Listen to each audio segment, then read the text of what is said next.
They're both equal, 1-1.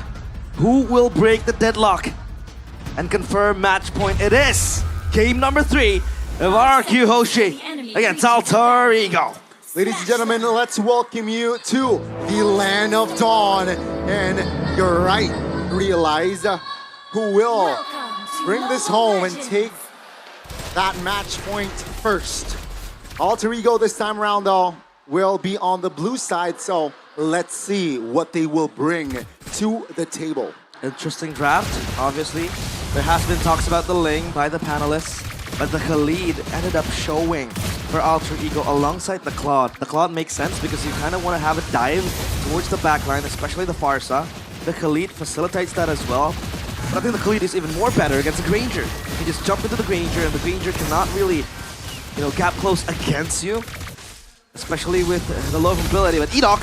Uh-oh, very low. Still able to get out, though. Revitalized pop, that's info. And that's going to be Rinz jumping towards the mid. Doesn't really find the right connection there with the quad shadow, so he does not pursue more.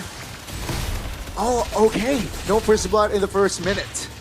Still, he's holding on to that safer option. The Claude against the Granger. Oh no! Oh no! Perfectly timed flicker though. Toy has to recall. So Sujin now, level 3 still, is able to force Hijime to pop his flicker. That's gonna be the recovery though. Reinforcements! Dreams claims a first blood. No level 4 for the Lucas versus Sujin. So no Sacred Beast form. No Jinchuruki or QB, but Dyren will be okay. If we're talking about the lane, Dyren against Nino, that's a flicker from Arfi. A bit far, but back to the emblems we go. Brave Smite for both XP laners for more sustainability. Obviously they want to fight it out because on paper, the Fulvius kind of struggles against the CC.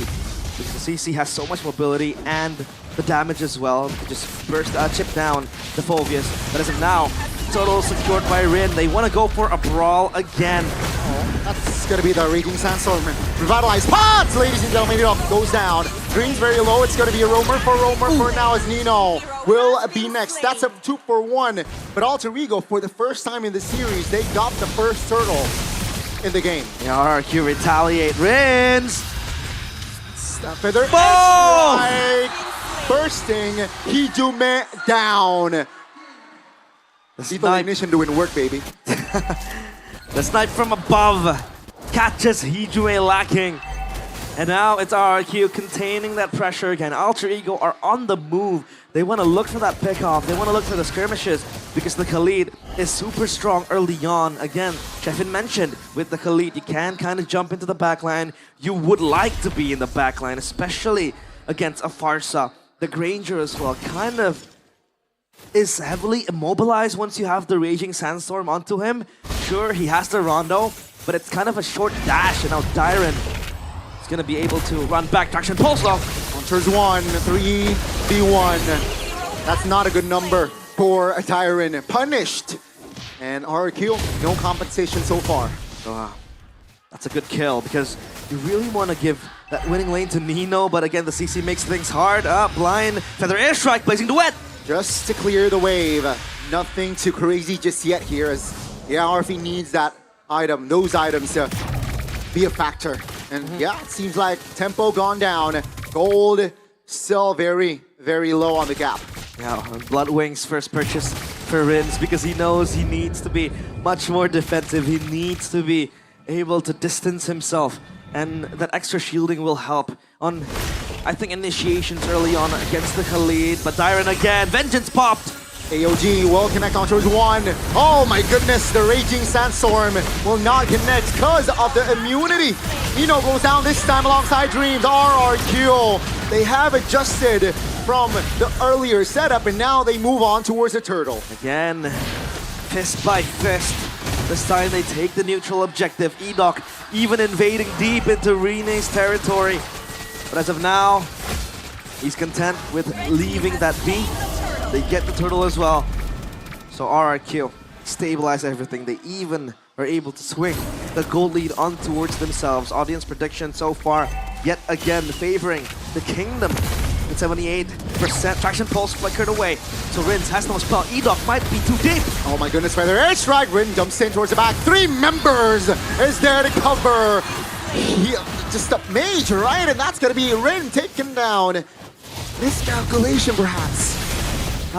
It's hard for the Hayabusa to get that burst early on because Setsujin, he's a fighter, yes, but he's relatively tanky against the Hayabusa, right? And then you have Edok as the Gatot Kacha. Rin still lacking an item as well, only the Hunter Strike completed. And it's Setsujin rushing that War Axe after the Hunter Strike. Toy has the Sky Piercer ready, so expect more presence from the Granger to participate in the team fights. He's able to do just that and maximize that stack from the Sky Piercer. Arfi up top, he's still not a force to be reckoned with, right? He's still just there chilling because no items can make this Claude good enough in the early game. He needs 2 or 3 items to then go online. But we can see that a threat is there for RRQ. Definitely. 2,000 gold lead already established, which, that's 2 minutes ago? It was just a couple of hundred. And yeah, RRQ entering the mid game seems like they are the more stable team. Let's see Alter Ego doing something here. AOG defensive lead. Very well there. Get out of that threat. Another plus point of the Gatot Kacha, right? You can kind of commit into a skirmish. You can kind of throw away your body, but you have the AOG to safely land back to a safer spot, to a better place. For RRQ now, it's all about just waiting for the timers to pop. I mean, Rinz 3 kills, already pretty heavy in terms of the damage. Now it's just up to them enabling Toy. But RRQ, they want to play with the turtle. Nino is close by. Hijume might get caught. Uh-oh, gotta be careful. Hijume flickers out. Setsujin finds a fireball to take him down. That's gonna be Dreamed isolated and taken down. Setsujin claims the double. Alter Ego fights with 3 as the turtle, the last one, is still up. That's the Biju Dama right there. A tail beast bomb from Naruto. And now RRQ. Doing a siege on the turret. Oh! 3-man knockup. Will it be enough? Arfi, no damage whatsoever. And he will be bursted down. AOG landing on towards no one as Alter Ego. They have defended their mid, but they lost Arfi in the process. He went for that blazing duet, but again, like we discussed, no damage whatsoever. Edok is gonna be fine. Still tanky enough, but hey, Dreams! Oh no. Flicker's out of danger. Rin actually stole the turtle, but he will be traded back. Edok gets taken out, so that's a roam for a jungler, but RRQ, they have secured their own turtle. RRQ with a marginal lead. 3.6k, even 3.7k now.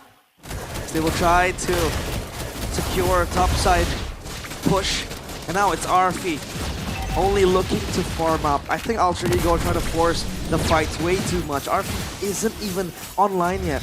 They can only play with the Kimi plus the Hayabusa.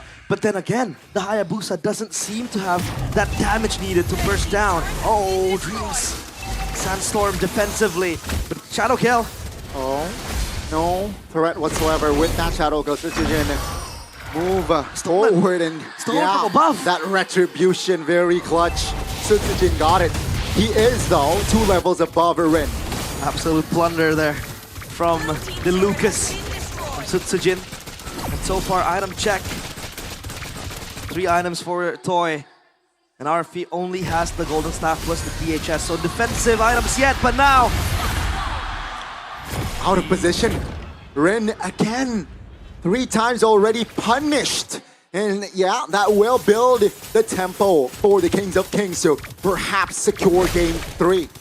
Rin has been totally shut down in this game. We haven't really seen the Hayabusa able to exert pressure. It feels like RRQ are just playing it carefree. And Amino might be next on the blacklist. Nasty damage already coming from Toy. Turret, bottom side, inner, will fall. Oh my goodness! What? That's the solo from Rinz! Rinz, oh Rinz! Just waiting for that bush, on that bush, and Arfi, no chance that he survives that. It's hard. I know for a fact Arfi really wanted to shove that wave up top, but you're weak at this point, and the far side 6-0, traction pulse onto Edok, AOG defensively again. So they wouldn't really go for Edok because Edok can just run back. Nino now stuck in no man's land. Oh, different story. Edok has the AOG, but Nino does not. And RRQ, they will be able to punish that. As 10 minutes in, so far it's a stomp. I'm trying to probe onto possible winning conditions for Alter Ego.